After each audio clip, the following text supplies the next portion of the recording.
Legend of Dragoon.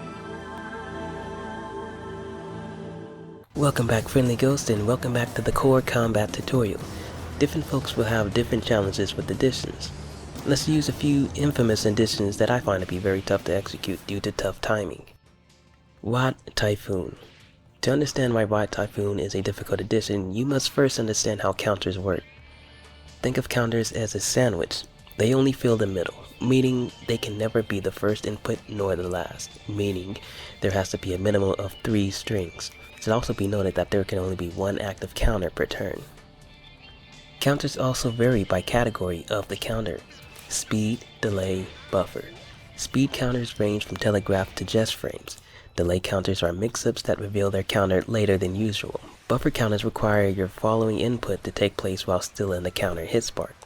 These counters range in difficulty within their own respective categories.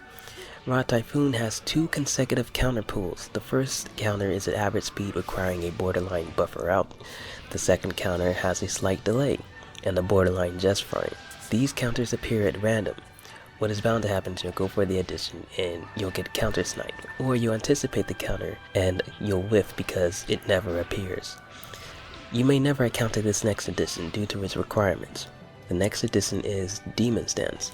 This addition not only has the most counter pools in the game, but they're all back to back to back to back. The first counter spot is fast with a delay, the second is fast, the third counter spot is normal, and the fourth spot is a big delay. This addition's counters are more reactable, but they're heavier on mix-ups. A safe way to perform additions is to place your input in the smallest diamond overlap available. However, with delay counters, it may be best to use raw reactions. One way to improve your reaction time is to use 2 fingers, one for the action button and one for the counters. Dragoon additions. Some people will go entire runs doing only the 4 charges without knowing that there is a 5th, the perfect. The timing is different than the previous charges for most characters. The previous charges should be placed at 12 o'clock. For the 5th charge, the timing is more between 11 o'clock and the marking on the meter.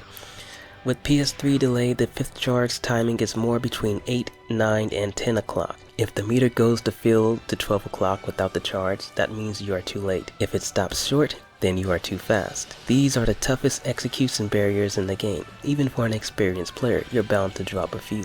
Of course, practice makes perfect. Soon you'll be attempting no drops and maybe even perfect only runs. This is ITOwl. May peace be with. Always keep your head up. Deuces, dos, both adios. Stay cool. If you like my content, be sure to show some love to the people that matter to you. And stay cool. Peace.